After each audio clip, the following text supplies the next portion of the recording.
बिस्मिल्लाहिर्रहमानिर्रहीम। अस्सलाम वालेकुम। ह्यूमन हार्ट में हम जब आर्टरीज, वेन्स और कैपिलरीज के बारे में पढ़ चुके हैं, तो नेक्स्ट है हमारे पास the arterial system and the venous system. The arterial system and the venous system. Arterial system में दो तरह की आर्टरीज आ जाएंगी। पहले नंबर पे आर्टरीज हैं arteries of pulmonary circulation. Arteries of pulmonary circulation में हमने देखा था कि पल्मोनरी सर्कुलेशन में जो पल्मोनरी आर्टरी निकली है राइट वेंट्रिकल से, उसके पास डीऑक्सीनेटेड ब्लड है। तो आर्टरीज के अंदर बेसिकली ऑक्सीनेटेड ब्लड है। तो ये एक एक्सेप्शन उसने अलग करके लिख दी है। The arteries of pulmonary circulation से मुराद है ऐसी आर्टरीज जो कि राइट वेंट्रिकल से निकल रही हैं और लंग्स की तरफ जा रही हैं, उनके अंदर डीऑक्सीनेटेड ब्लड है। दूसरे नंबर पे उसने लिखा है the arteries of systemic circulation. तो वो बाकी जितनी भी आर्टरीज हैं, चाहे कोरोनरी आर्टरी है, हेप्टिक आर्टरी है, जो भी आर्टरी है, उसके अंदर ऑक्सीनेटेड ब्लड है और वो सब डिवाइडेड हैं आगे से कैपिलरीज के अंदर। और वो आर्टरीज जो कि खून पहुंचा रही हैं वो एओर्टा से निकली हैं, यानी एओर्टा से निकलने वाली आर्टरीज ऑर्गन्स को ऑक्सीजन वाला खून पहुंचा रही हैं, फिर आगे कैपिलरीज में तकसीम होंगी ताकि सेल्स तक ऑक्सीजन पहुंचाई जा सके।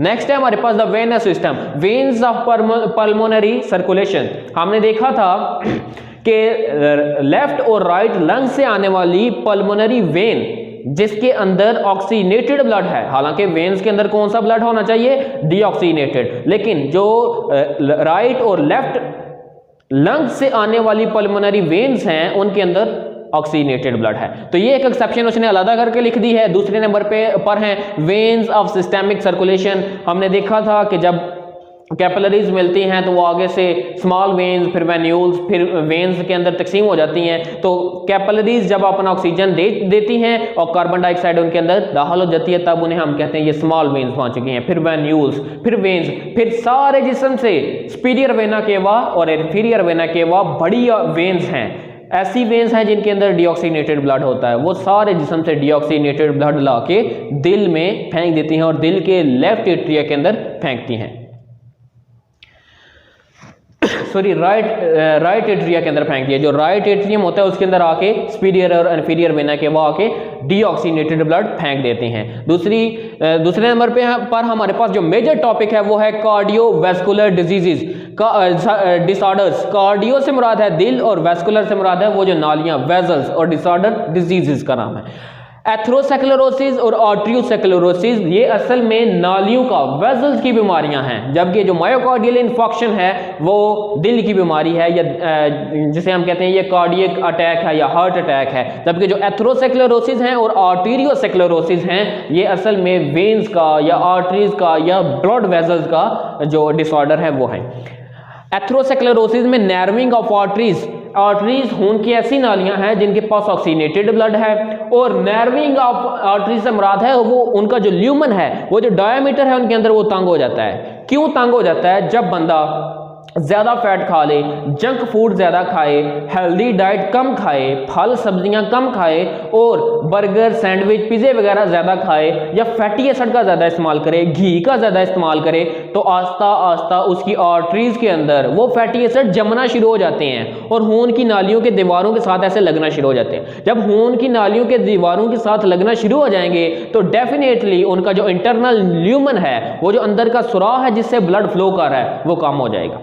जब वो कम हो जाएगा, फॉर एग्जांपल अगर एक आर्टरी का सुराख इतना है, आधी हिस्से तक उसका फैटी एसिड जम चुका है तो उसका सुराख आधा रह गया है, अब उसके अंदर से जो ब्लड जा रहा है वो बड़ा तेजी से जा रहा है, लिहाजा ब्लड प्रेशर इंक्रीज कर जाएगा।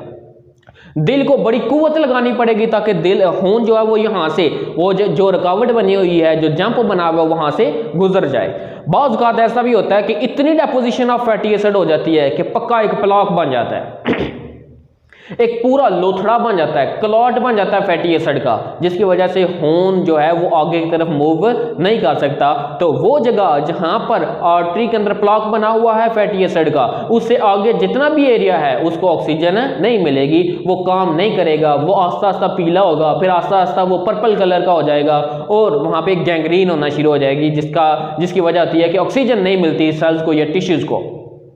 अगर दिल की आर्टरी के अंदर ये हो जाए, फर्ज करें दिल की आर्टरी के अंदर प्लॉक बनना शुरू हो गया है, दिल को खून ना मिले, तो फिर क्या होगा, फिर मायोकार्डियल इन्फेक्शन हो जाएगा, आगे हम पढ़ेंगे। उसके बाद है can not expand and contract, जब उसके अंदर ल्यूमन बन गया है, उसकी जो इलास्टिसिटी थी, जो लचकदारपन था उसका, वो खत्म हो गया। किस वजह से? फैटी एसिड की डेपोजिशन की वजह से। पहले तो वो खाली थी और वो लचकदार थी, एक्सपेंड और कंट्रैक्ट करती थी, लेकिन जब फैटी एसिड उसके अंदर आ गया तो वो ना एक्सपेंड कर सकेगी ना ही कंट्रैक्ट कर सकेगी, क्योंकि वो जमी हुई सूरत में होगा फैटी एसिड। दूसरे नंबर पर है आर्टेरियोस्क्लेरोसिस। आर्टेरियोस्क्लेरोसिस में हार्डनिंग ऑफ आर्टरीज, आर्टरीज जो हैं ये सख्त हो जाती हैं, और किस वजह से सख्त होती हैं? कैल्शियम डेपोजिटेड इन आर्टरीज, कैल्शियम जो कि ब्लड के कंटेंट का लाजमी हिस्सा है, वो आर्टरीज के अंदर जाके जमा होना शुरू हो जाएगा। Accumulation of calcium cause arteriosclerosis, जिसमें जो आर्टरीज हैं वो सख्त हो जाएंगी। जब सख्त हो जाएंगी तो ना एक्सपेंड कर सकेंगे ना ही कंट्रैक्ट कर सकेंगे, जिसकी वजह से आगे की तरफ जो ब्लड का फ्लो है वो इतना अच्छा नहीं होगा। यहां तक हमको समझ आ गई। एथेरोस्क्लेरोसिस नैरोइंग ऑफ आर्टरीज है, फैटी एसिड की वजह से होती है। जो बंदे ज़्यादा जंक फूड खाते हैं या जो ज़्यादा ऑयल वगैरह खाते हैं, उनकी आर्टरीज के अंदर वो जमना शुरू हो जाता है, जिसकी वजह से उनका जो ल्यूमन है आर्टरीज का वो कम हो जाएगा। आर्टेरियोस्क्लेरोसिस में हार्डनिंग ऑफ आर्टरीज है, जिसकी वजह कैल्शियम है। कैल्शियम जब जमा होना शुरू हो जाएगी आर्टरीज में, तो अल्टीमेटली जो आर्टरीज हैं वो सख्त हो जाएंगी, ना ही एक्सपेंड हो सकेंगी ना ही कंट्रैक्ट हो सकेंगे। नेक्स्ट है हमारे पास myocardial infection known as heart attack. इसे हार्ट अटैक भी कहते हैं। मायोकार्डियम से मतलब है हार्ट मसल्स और इन्फेक्शन का मतलब है डेथ। मायोकार्डियम का मतलब है हार्ट मसल और इन्फेक्शन का मतलब है डेथ ऑफ टिश्यू या tissue death. Happens due to blockage of coronary artery. मैंने आपको बताया कि फैटी एसिड अगर कोरोनरी आर्टरी के दरमियान आकर जमा होना शुरू हो जाए तो उसका ल्यूमन कम हो जाएगा, दिल के मसल्स को ऑक्सीजन कम मिलेगी, दिल के टिश्यूज को ऑक्सीजन कम मिलेगी। अब अगर मुकम्मल बंद हो गई है वो कोरोनरी आर्टरी, तो फिर क्या होगा? फिर खून आगे जाएगा ही नहीं। कौन सा खून नहीं जाएगा? ऑक्सीनेटेड खून दिल के सेल्स को मिलेगा नहीं। तो जिसकी वजह से ऑक्सीजन की कमी होने की वजह से हम आगे बढ़ते हैं। चेस्ट पेन होगा, angina pectoris. Angina pectoris pain due to lack of oxygen. Angina pectoris जब कोरोनरी आर्टरी में फैटी एसिड जमा होना शुरू हो गए, ऑक्सीनेटेड ब्लड दिल के मसल्स या टिश्यूज को नहीं मिले, जिसकी वजह से डेफिशिएंसी ऑफ ऑक्सीजन हो गई दिल के मसल्स को या सेल्स को, तो फिर वो आस्ता आस्ता मरना शुरू हो जाएंगे। या वो पेन जो ऑक्सीजन की कमी की वजह से दिल के मसल्स में महसूस होता है, उसे एंजाइना पेक्टोरस कहते हैं। मायोकार्डियल इन्फेक्शन के जो सिम्टम्स हैं उसमें एंजाइना पेक्टोरस सबसे पहले नंबर पे होगा। चेस्ट पेन, पूरी छाती में दर्द होगी, लेफ्ट साइड पे ज्यादा महसूस होगी। टाइटनेस ऐसे महसूस होगा मैं सांस नहीं ले रहा, थोड़ी घुटन तंगी महसूस होगी। और प्रेशर, बड़ा ज़्यादा सारा प्रेशर महसूस होता है दिल की साइड के ऊपर। अक्सर औक़ात वैसे भी हो जाता है जब कभी इंसान के ब्लड के फ्लो के अंदर जब बंदा उल्टा सोता है या बाजू नीचे दे के सो जाए तो फिर अक्सर औक़ात महसूस होता है, लेकिन इस तरह सोने से या बाजू नीचे दे के सोने से इज्तनाब करना चाहिए। और उसके अलावा लेफ्ट जो बाजू है सारे में दर्द होता है, हाथ तक दर्द जाता है। उसके अलावा बैक साइड पे भी दर्द जाता है दिल का, बिल्कुल ये जो स्कैपुला है जहाँ पर यहाँ पर महसूस होगा हमें, थोड़ी सी गर्दन में भी इसका दर्द लेफ्ट साइड पे महसूस होगा। प्रिवेंशन, बचाव कैसे मुमकिन है? Maintaining healthy wait, healthy diet. अपने वजन को अपने कद के लिहाज से रखें। जो टेबल उन्होंने जारी किया हुआ है, आप इंटरनेट पे अगर सर्च करेंगे वेट और हाइट का, तो आपको आ जाएगा कि अगर आपका इतना सेंटीमीटर कद है आपका इतना वेट होना चाहिए। अपने वेट को अपने कद के लिहाज से मेंटेन रखें। हेल्दी डाइट से मुराद है फैटी एसिड भी खाएं, जरूरी है फैटी एसिड। 1 ग्राम से 9 किलो कैलोरी एनर्जी हमें देते हैं, अच्छा जरिया है एनर्जी का, लेकिन इतनी ज़्यादा भी ना खाएं। Excess of everything is bad. हाँ, हमेशा जब फैटी एसिड खाएं साथ में डाइटरी फाइबर का इस्तेमाल लाजमी करें, ताकि वो कोलेस्ट्रॉल को जज़ब कर लें अपने अंदर। कोलोन के कैंसर से भी बचाएंगे ही डाइटरी फाइबर, लेकिन जो कोलेस्ट्रॉल होता है उसको भी जज़ब कर लेते हैं। अवॉइड स्मोकिंग, सिगरेट ना पिए, शराब ना पिए। एक्सरसाइजिंग रेगुलरली, हमेशा एक्सरसाइज करते रहें, चाहे आप पतले हैं चाहे आप मोटे हैं, लेकिन थोड़ी बहुत उछल कूद, थोड़ी बहुत वर्जिश, कोई ना कोई गेम जरूर खेलते रहें, ताकि आपका कोलेस्ट्रॉल जो है वो बर्न होता रहे, ज़ाया होता रहे।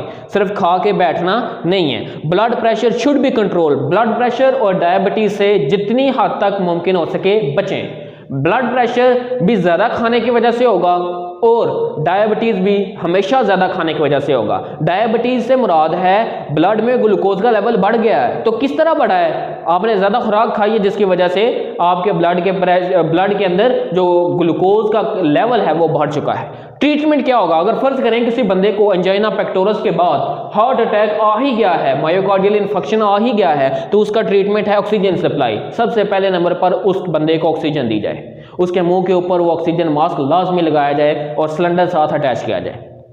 एस्पिरिन पेन किलर है, एस्पिरिन लाजमी देनी चाहिए। ये खून को पतला भी करती है ताकि खून जो है वो उस तंग ल्यूमन से भी गुजर ही जाए। सब लिंगुअल टैबलेट्स, ऐसी दवायात जो कि जुबान के नीचे रखी जाती हैं और एफिशिएंटली बड़ी जल्दी से वहां से जज़ब हो जाती हैं खून के अंदर। सब लिंगुअल टैबलेट्स ऑफ ग्लाइसरल ट्राइनाइट्रेट, ये एक दवाई है ग्लाइसरल ट्राइनाइट्रेट जो कि ज़बान के नीचे रखी जाती है, गोली है और बड़ी जल्दी इसका असर ज़ाहिर होता है। एंजाइना पेक्टोरस अगर किसी बंदे को दर्द महसूस हो लेफ्ट साइड पे तो उसे ये टैबलेट दी जाती है ग्लाइसरल ट्राइनाइट्रेट और उसका दर्द जो है वो अक्सर औक़ात खत्म हो जाता है। या फिर अगर ज़्यादा हद तक हार्ट अटैक जा चुका है तो बाईपास करवाया जाता है और एंजियोप्लास्टी करवाई जाती है जिसमें आर्टिफिशियल बीटर बैक साइड पे रखा जाता है। उसके अलावा सर्जरी से मुराद है अगर कोरोनरी आर्टरी के सेल्स कमज़ोर हो चुके हैं, दिल के मसल्स कमज़ोर हो चुके हैं या कोरोनरी आर्टरी के अंदर जो कैल्शियम है वो डिपॉजिट हो चुका है तो सर्जरी करवा के उसको निकलवाया जा सकता है। तो ये हमारा जो है टॉपिक ख़त्म हो चुका है। आज आपका चैप्टर भी ख़त्म हो चुका है। 9th क्लास की पूरी बायोलॉजी ख़त्म हो चुकी है। अल्लाह हाफिज़।